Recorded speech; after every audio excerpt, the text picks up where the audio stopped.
예, 안녕하세요. 2023년 10월 25일 정한영의 부동산 이야기 시작하도록 하겠습니다. 지금 조명이 왔다 갔다 해서 얼굴이 벌겠다가 화냈다가 국비판 시설이라 어쩔 수 없습니다.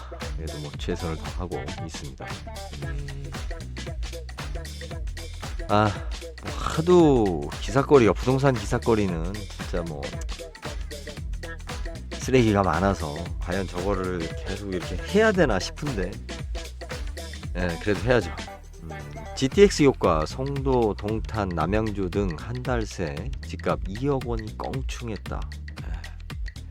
2023년 10월 25일 10시 기사입니다.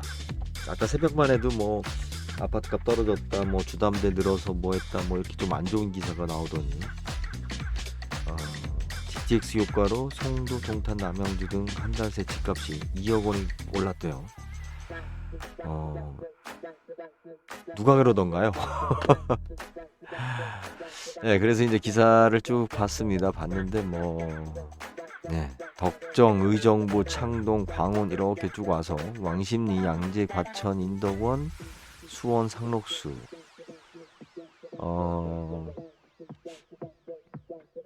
우리 동네는 KTX도 지나다녀요. 예, 멈추진 않습니다. 예, 옥천은 KTX 정차하지 않아요. 뭐 대전이 가까우니까. 잠시 재채기를 좀 했습니다. 자, 기사 내용은 뭐 뻔한 기사고요. 이것은 진짜 기사를 위한 기사인가, 그죠? 만약에 우리가 신문 지면 기사였다라면 데스크에서 이 기사가 통과가 됐을까라는 의문도 갖고, 이런 기사를 싣는 신문이 팔릴까라는 생각을 한번 해봅니다. 그런데 이제 지금 이게 온라인판이 되다 보니까 뭐 그냥 올렸다가 적당히 광고비 빼먹고 내렸다가 올렸다가 기사 쓰기도 참 쉬워요. 그리고 나서 뭐 국토교통부에 있는 실거래 가격에 따르면 10월 6일 10억 9천만 원에 거래됐다. 9월 10일 8억 2,550만 원에 거래된 것을 감안하면 한 달 만에 2억이 넘게 오른 것이다. 제가 봤을 때는 이것도 한번 확인을 해봐야 되나요? 그죠? 9월 달에 비해 10월 달에 지금 더 높은 가격으로 거래가 됐다는 사실이 나온 거지. 이 동네 아파트 값이 계속 지금 상승하면서 9월 달에도 상승세였고 10월 달 올라간 이건 아니잖아요. 그죠? 기점이 작년 기점이냐, 8월 달 기점이냐, 뭐 2년 전 기점이냐. 어떤 그 가격의 지표가 될 수 있는 그 지역이 아니면 분양가 대비라든지 뭐 명확한 제시가 있어야 되는데, 전달보다 이번 달에 뭐 열심히 찾다 보니까 하나 이렇게 높은 가격으로 거래된 내용이 있다. 이게 면적이 같다 하더라도 동 호수에 따라서 차이가 있을 수도 있고요. 그리고 이제 그 아파트 가격의 가장 큰 왜곡은 뭐냐면요, 갭 투자라고 하는데 그것이 아니라 채권기죠. 채권 인수를 담보로 그 부동산을 인수하는 경우가 있어요. 그러니까는 이제 대출을 많이 받기 위한 방법도 있고, 아니면 결국은 그거죠. 내 채권을 그러니까 확보하기 위해서 어쩔 수 없이 부동산을 인수할 때, 그 거래 가격을 높게 쓰는 경우가 있습니다. 그래야만이 대부업이나 제2금융권에 또 대출을 만들어낼 수가 있고요. 그리고 또 실질적으로 이제 그런 사례가 많이 나왔죠. 그러니까는 뭐냐면 허위 매물. 그러니까 허위 매물이 아니라 허위 신고가라고 할 수 있나? 그러니까 부동산 거래 가격만 신고해놓고 실질적으로 등기하지 않는 물건, 그죠? 미등기하는 그런 사례. 제가 이 부분은 진짜 뭐 10년 전부터 아주 노래 불렀는데 제가 영향력이 없어서, 다들 아는 사실이지만 진짜 어느 새끼 하나 얘기하는 놈들이 없었죠. 그러다가 이제 최근 윤 정부 들어서고 나서 이제 그런 이야기들이 불거져 나오고 뭐 단속하고 뭐 이런 일들이 생겼죠. 다 다 알고 있는 사실이었는데 업계에서는 그 허위 신고하는 것을 우리 부동산 가격을 갖다가 일부러 높게 신고하는 거죠. 예. 그냥 뭐 그거는 구청에다가 신고만 하면 되니까. 그러한 것을 알고들 있었지만 뭐 그래야 장사가 되니까. 그래야 파니까. 다 할 만큼 하고 난 다음에 그 다음에 이제 피해자가 생기고 나고 이제 하는 사람들이 너무 많아지면 이제 그제서야 이제 이렇게 세상에 알게 되죠. 그래서 이 가격에 대한 신뢰성도 없죠. 일단은 이야기 자체가. 그러니까는 뭐 전년도 대비라든지 좀 기사를 좀 구체적으로 가격 제시를 했어야 되는데 뭐 요렇게 그죠? 하여튼 뭐 2억씩 오른 아파트들이 있대요. 그 라인에 수도 없는 아파트들이 있는데 그래서 GTX D 노선이 추진 중인 인천 검단 신도시는 신도시 청약 불패 역사를 다시 쓰고 있다. 검단 신도시가 신도시 청약 불패였나요? 거기가 검단 신도시가 골치 아픈 곳이죠. 아, 참네. 청약이 100대 111대 1이었다. 경쟁률이 이렇게 높았다. 에, 이게 청약 통장을 모집한다니까요.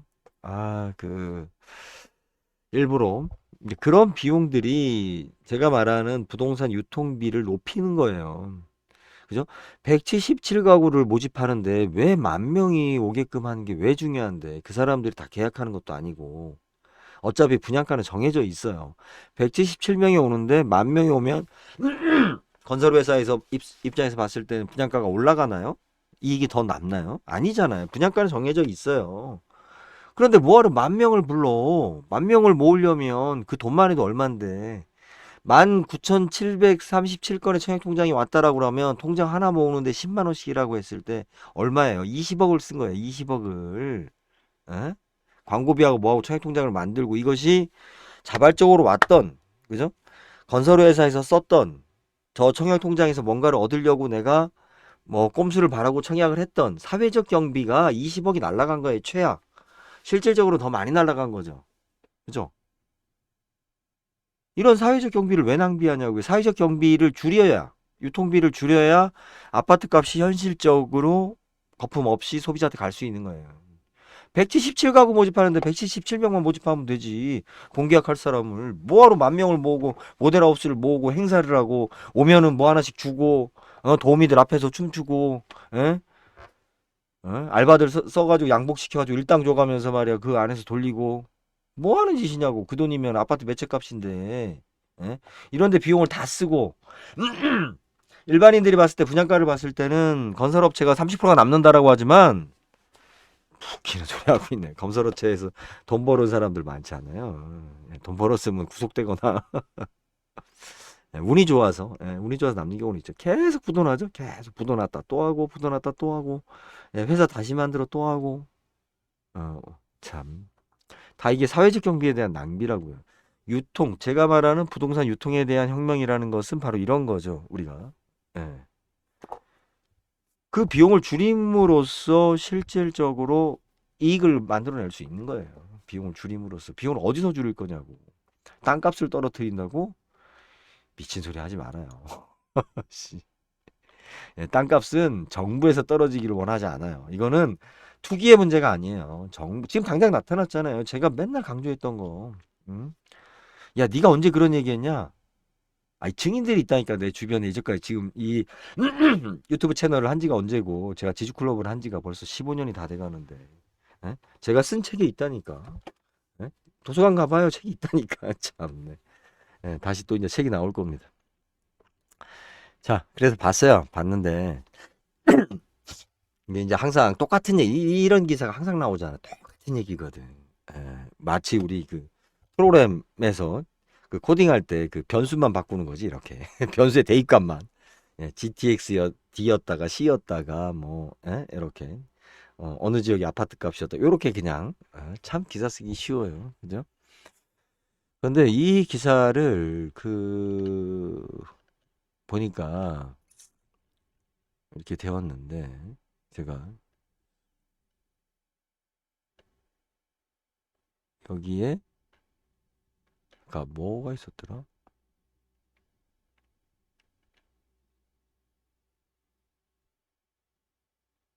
응? 기사가 어디 갔지? 연결된다. 노선이다. 동양. 아, 이게 지금 안 들어와가지고 계속. 그러니까 이 기사를 최서윤 기자라는 분이 이 기사를 쓰는 데 있어서 최근 집값 상승 탄력이 주춤한 가운데 집값 상승 탄력이 주춤이래요.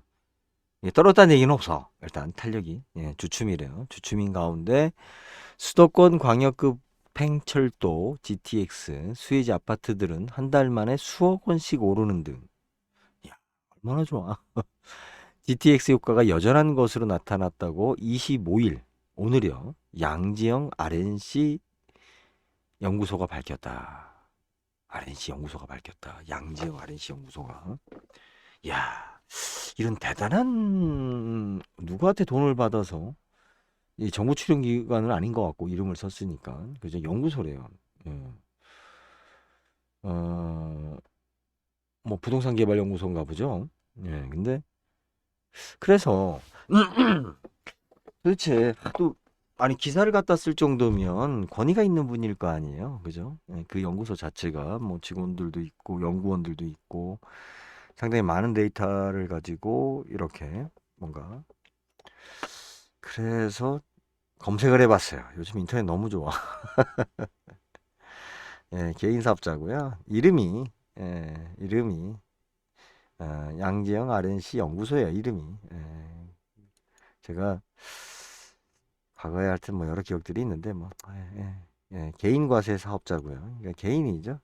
시장조사 및 여론조사업, 전문 과학기술 서비스업,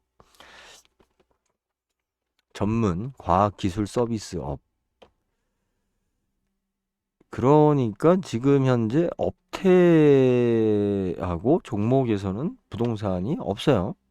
그러니까 시장조사하고 여론조사를 하는데 실질적으로 뭐 부동산 조사를 하는가 보죠. 예, 하는데 일단 업종 업태는 이렇게 지금 되어 있습니다. 전혀 뭐 부동산이라고 생각되지 않고요. 그래서 봤어요. 봤는데 어우 뭐 젊고 아리따운 예, 그런 여성 CEO의 컨셉인 것 같아요. 예, 그런 이미지. 아니 외모평은 하지 않겠습니다. 예. 아 그래요. 근데 젊죠. 뭐 성인이면 다 똑같은 성인이지 뭐. 어리다고 뭐 무시할 수는 없잖아요.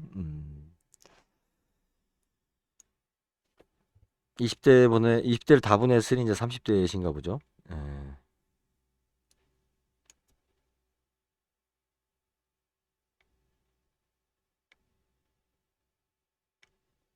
그러니까 연예부에서 근무하다가 잡지 기자로 전향하면서 들어간 회사가 부동산 컨설팅 회사인 저스트 알이었다. 예. 그래서 거기서 이제 뭐 이제 아 그래요. 뭐 제 나이를 가름 잡으면 안 될 것 같아요. 예, 요즘은 괜히 실수할 수가 있어요. 누나일 수도 있으니까. 죄송합니다. 그래서 리서치 업체들의 데이터 분석하고 뭐 이런 초반에 뭐 일들을 쭉 했으면서 2011년도 그렇죠. 그러니까 뭐 그렇게 나이가 적지 않은 나이인 것 같아요. 2011년도에 그죠 리서치 업체 들어간 거 보니까 뭐 예, 나름대로의 뭐 리얼투데이 부동산 리서치 업체에서 근무를 하셨구나. 그래서 그거로 나와가지고 이제 그 연구소 뭐 요즘은 뭐 재택도 많고, 그러니까 그래서 또 한번 찾아봤어요 주소를. 예, 그건 제가 봤을 때는 뭐 비용을 아끼려고 하는 것도 있겠죠. 남양주시에 이 회사가 위치한 곳이 시골에 이렇게 왜 그 계획관리 지역, 농지 지역 옆에 보면은 왜 그 수도권에는 이런 소규모 단지들이 있죠. 이렇게 빌라들이.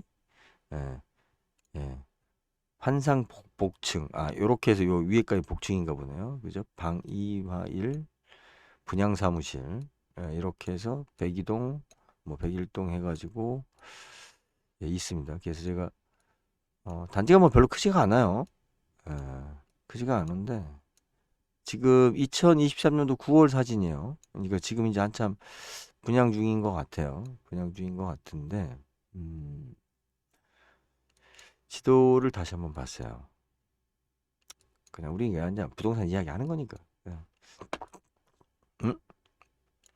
그죠? 2019년 당시에 여기 건물이 없었어요. 예, 여긴 있었고. 예, 그러니까 이제 새로 신축을 한 거겠죠? 예, 지금 보니까 이쪽 건물이 깨끗했어요. 예, 이쪽이. 지금 막 2019년도에 신축을 했었는가 봐요. 이때 막 입주하고. 그러고 나서, 어, 그죠? 확실히. 예, 이제 지금 보니까 2023년도에는 이제 여기는 조금, 예, 분위기가 좀, 이렇게, 예, 어, 예, 하고, 예, 그죠? 예, 여기 지금 같은 위치인데, 예, 건물이 새로 들어왔죠? 새로 들어와 있죠? 예, 화면에. 예, 건물 없던 곳에 이제 이렇게 지금 새로 두 개의 건물이 들어와 있습니다. 그래서 아마 여기다 사무실을 두고, 뭐 관련이 있겠죠. 이쪽으로 2011년도부터 보니까 부동산 관련한 취재하고 기자 활동을 했다라면 나이가 적지 않으실 것 같아요.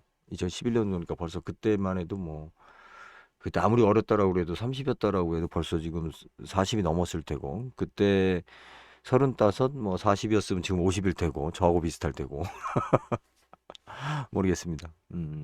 아무튼, 네. 근데, 글쎄요. 이게 지금 그러니까 연구소가 우리가 연구소라는 단어를 쓰면 좀 오해하기가 쉽죠. 예, 오해하기가 쉽고, 뭐 진짜 연구를 하니까 뭐 연구소라고 뭐 할 수도 있는 거고. 저는 이런 거가 솔직히 마음에 좀 들지는 않아요. 그리고 이제 우리가 기자들이 기사를 쓸 때 이제 이런 식으로, 그죠? 예, 취재원에 대한 그 내용을 본인이 구라를 썼다고 얘기할 수는 없으니까 이렇게 넘기고 해가지고 마치 굉장한 권위가 있는 것처럼, 신뢰가 있는 것처럼 이렇게 하는 아주 전형적인 기사죠. 그리고 이제 또 하나는 뭐냐면 아까 지금 이게 생각난 김에 우리 부동산 이야기니까 개발을 할 때 보면 자 땅을 이렇게 지금 똑같은 예 그죠? 건물로 봤을 때는 음 뭐 다른 주체가 지었는지 어쩌는지 모르겠지만 같은 사람이 이제 이렇게 같은 개발업체가 지었는지 이게 문제가 뭐냐면요. 이게 지금 수도권 지역도 그렇고 지방도 그렇고 우리가 1000m 제곱, 그러니까 5000m 제곱, 뭐 1000m 제곱, 뭐 이런 식으로 건축법상 우리 개발하기 위해서는 규제를 받는 면적이 있어요. 이게 우리가 1000m 제곱이면 도시에 있는 초등학교 하나 정도의 크기, 주유소 10개, 주유소 하나가 300평이니까 1000m면 한 3000평 보면 되죠. 1000m 제곱. 저희가 지금 장성이 지금 기죠 우리는 저기였죠. 뭐 4만 평인가? 거의 5만 평 가까이 됐었었죠. 평이죠. 메다제곱이 아니고. 이게 도시계획위원회 심의를 받아야 됩니다. 일정한 면적 크기로 이상 넘어가게 되면 그러면 이제 까다로워져요. 그러니까 이제 우리가 돈도 더 들어가고 또 뭐 교통 영향 평가라든지 환경 영향 평가라든지 뭐 주변에 뭐 여러 가지 여건들 뭐 이런 것들을 다 맞춰서 받아야 되고 또 거기에 이제 건물들이 그러니까 규모에 따라서 우리가 이제 시설들 뭐 오수관이라든지 뭐 도로 폭이라든지 뭐 이런 것들이 기준에 맞춰서 만들어져야 돼요. 네, 만들어져야 되는데 제가 앞전에도 그런 이야기를 했지만 사람들은 규제를 피해가는 걸 갖다가 대단한 자기가 머리가 좋았다, 혜택을 얻었다 이렇게 이야기를 하는 거지만 사실은 꼼수죠. 네, 가치를 떨어뜨리는데 마치 같은 가치인 것처럼 이야기를 하죠. 제가 집사람하고 그래도 연애하면서 지금까지 지킨 거는 물론 뭐 좀 싸우고 제가 뭐 외국 갔을 때라든지 좀 이렇게 다툼이 있었을 때 빼고는 외국 갔을 때 빼고는 사실은 집사람하고 일주일 이상 얼굴 안 본 적은 뭐 거의 없어요. 예. 집사람 훈련 들어갔을 때 데이트할 때. 근데 그러니까 저희는 이제 계속 주말 부부를 했으니까. 그런데 그 이제 이렇게 식당을 가면 저희 같은 경우는 이제 가성비를 되게 쫓기 때문에 그러니까 뭐 가성비라는 게 이제 맛도 좋아야 되고 가격도 싸야 되고 손님도 없어야 돼. 아, 손님 많은 거 싫어. 그래서 시간대도 좀 그 피해서 가죠. 많이 피해서 가고. 그래서 저희가 다니던 식당들은 추후에 보면은 거의 다 TV에 나오더라고요. 그리고 나서 저희가 못 갔어요. 못 가게 되죠. 나중에 너무 장사가 잘 되는 경우가 많아서 아니면 문을 닫거나 둘 중에 하나더라고요. 저희가 가는 식당은 문을 닫거나 대박을 치거나. 예. 그러니까 이제 대박 칠 때까지 버티는 곳은 대박을 치고 그래서 은근히 가리는데 이게 항상 문제가 뭐냐면 밑반찬이에요. 밑반찬. 그죠?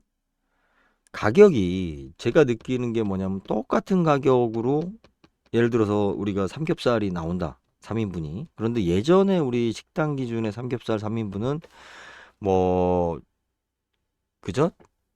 계란찜도 나오고 우리 저기 꽃게장도 나오고 뭐 오이지 뭐 이렇게 나오잖아요. 집사람은 이제 이게 밑 사실 메인 메뉴보다 밑반찬 가지고 이제 집사람은 거의 다 이렇게 평가를 좀 하는 스타일이에요. 그래서 밑반찬이 많이 나와야 되는데 좀 싸다가 싼 곳이라고 해서 가보면 고기 맛이 확 떨어지거나 밑반찬이 거의 없거나 그죠?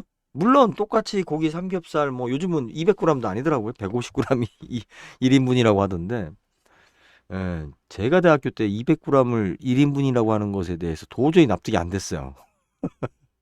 그때 한참 제가 대학교 다닐 때 뭐 1인분의 기준 뭐 이제 그 후에 원산지 표시라든지 뭐 이런 그 우리 이제 표시하는 것이 강화됐죠. 강화됐는데 그런 겁니다. 왜 빌라고 연립이 아파트하고 경쟁력을 잃냐면요. 아파트 같은 경우는 그 인허가 받는 게 되게 어렵잖아요. 그러니까 인허가 받는 그 조건을 충족시킨 거예요. 그만큼 퀄리티가 높을 수밖에 없어요. 똑같은 평수에 똑같은데 저거는 그냥 아파트라 대기업이 져서 뭐 더 비싼 거야. 사람들이 더 많으니까 비싼 거야. 이게 아니에요. 인허가 조건이 달라요. 그러니까 내진 설계부터 해서 주차장이니 뭐니 다 달라요. 그러니까 왜 그러냐면 지금 생활형 숙박시설이나 도시형 생활주택이나 특히 제가 이딴 거 하지 말라고 그 10년 전부터 아주 그냥 노래를 불렀었는데 특히 도시형 생활주택 같은 경우는 그냥 안 되면 경매로 날려버리라고 그거 팔 생각 노력해봤자 팔리지도 않는다라는 얘기를 제가 이명박 정부 들어설 때 바로 이야기했었던 이유가 왜 도시형 생활주택이 가장 큰 문제점이 뭐냐면 주차장의 면적을 그 예외시켜줬단 말이에요. 그럼 차도 못 끌고 다니는 애가 얻는 월세예요. 차도 못 가지고 있는 사람이 월세 자체가 방은 하나 더 빼겠지. 그러니까 더 수익률이 좋다? 아니 월세를 많이 낼 사람이 못 들어오는데 무슨 수익률이 좋아? 예?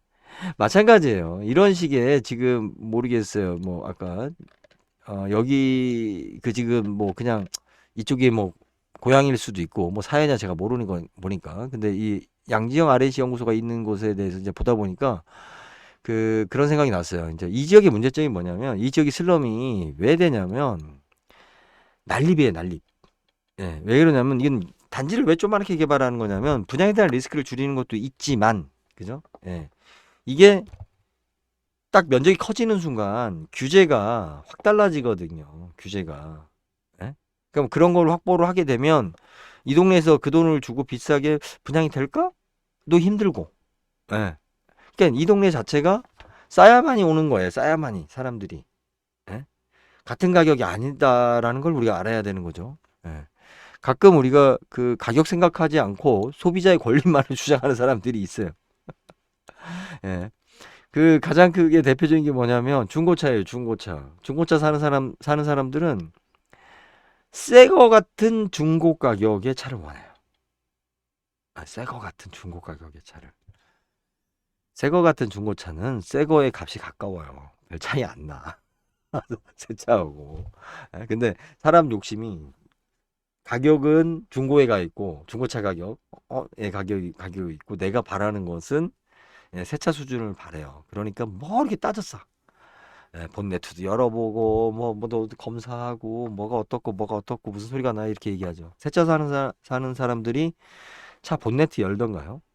여는 친구들도 있어요. 근데 그 남자들이나 간혹 저 같은 과도 예, 저도 세차 살 때 본네트 열지는 않아요. 중고차 살 때는 열어봐야지.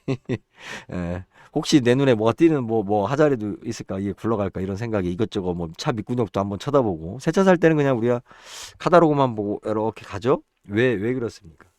일정한 퀄리티 이상을 검수 받아서 그죠? 예? 어느 정도 수준이 보장돼 있는 품질로 나와 있는 거잖아요. 예. 그런데 중고차 같은 경우는 그렇지 않잖아요.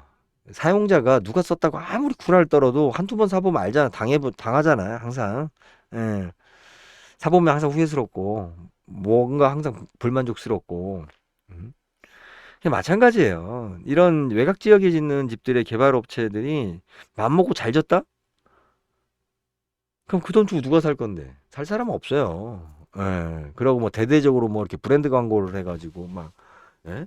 메인에 광고를 해서, 아, 저는 양심껏 잘 집니다. 양심 있는 우리는 브랜드 업체예요. 믿어도 됩니다. 그런 광고비가 어디 있어요? 그럼 기존에 있는 사람들이 사가지고 소문을 내줄 거다? 어느 세월에. 집 한 번 사면 다음에 집 살 일을 때 그 업자를 다시 찾아가서 만날 확률이 거의 없어요. 돌아가시거나 둘 중에 한 명이 돌아가셔. 사업자가 돌아가시든 소비자가 돌아가시든. 예? 그렇잖아요. 자식들은 누구한테 집을 이렇게 좋은 집을 져줬는지 모른다니까. 자식들은 아니면 사업자가 돌아가시고 이 규모의 경제학은 어쩔 수가 없습니다. 예, 그래서 제가 부동산 유통혁명을 준비하면서 이야기하는 것도 사실은 이제 그런 부분들이에요. 그런 부분들이고 예, 이런 난립공사가 될 수밖에 없어요. 예, 단가로만 후리는 지역이고 가격이기 때문에 그래서 이제 그러다 보니까 슬럼화도 빨리 오죠. 그리고 여기에 입주하는 사람들 자체도 아무래도 예, 소득 대비 좀 낮은 분들이 입주를 하다 보니까 그 더 이상의 뭐 추가 비용이라든지 뭐 커뮤니티나 뭐 개발될 수 있는 여건들 이런 게 없죠. 저희가 지금 장성의 프로젝트를 지금 좀 답보 상태인데 이제 지금 인허가 때문에 지금 이제 뛰어다니고는 있어요. 뛰어다니고는 있는데 왜 그렇게 10년 넘게 거기를 집착하고 오래 하고 하는 이유가 뭐냐면 이런 꼬라지를 만들지 않기 위해서예요. 그죠? 여기 보면 다 소규모 빌라촌으로 이렇게 개발하고 있는 거예요. 이게 이제 나중에 되면 예, 슬럼가로 이제 전락할 수밖에 없는 거죠. 이제 주변에서 예, 점점 아파트로 못 가고 그다음 하는 사람들이 이제 이쪽으로 들어오게 되는 예. 우리 이제 골목 들어올 때 이제 무서운 뭐 이제 이런 지역으로 이제 될 가능성이 높죠. 예. 그래서 좀 이렇게 좀 어떤 한 지역을 체계적으로 장기적으로 보고 개발을 해야 되는데 예. 그냥 예. 당장 돈 되니까 예. 어쩔 수 없죠. 예. 그래서 한번 그런 걸 좀 저기죠 용인 같은 데가 그게 문제가 됐죠. 그 3,000평 단위로 이렇게 전원주택 개발 갖다가 뭐 1단지, 2단지랍시고 이렇게 계속 쪼개기 허가를 받아가지고 그 건물을 지다 보니까 이제 교통 문제가 생긴 거죠. 교통 문제라든지 뭐 오수 문제는 모르겠어요. 그건 뭐 물이 뻥 빠져나가면 되니까. 예, 특히 이제 그 교통 문제가 심각한 어떤 그런 게 이제 문제가 됐죠. 그리고 좀 난개발이 됐죠. 난개발. 수도권 남양주, 용인이 심하죠. 특히 공장 지역 옆에 예, 소규모 공장 지역들. 이건 뭐예요? 가족 배드민턴 클럽? 그렇죠. 아, 야, 뭐 이런 곳이라도 집이라도 있으면 좋죠. 집이 없는 것보다. 예. 그러니까 이제 이런 집들은 예, 상승률을 기대할 수 없어요. 예, 물론 뭐 좀 상승할 수는 있어요. 우리가 이제 저기가 있으니까 뭐냐면 그 예, 여기 개인 사유지네요. 그러니까 예전에 이제 논밭이었던 거 이제 여기도 이제 또 뭐 하나 빌라 짓겠죠. 뭐 시간 지나면. 예, 모처럼 그냥 부동산 이야기 그냥 한번 훑어봤습니다. 자, 여기까지 하겠습니다. 예, 감사합니다.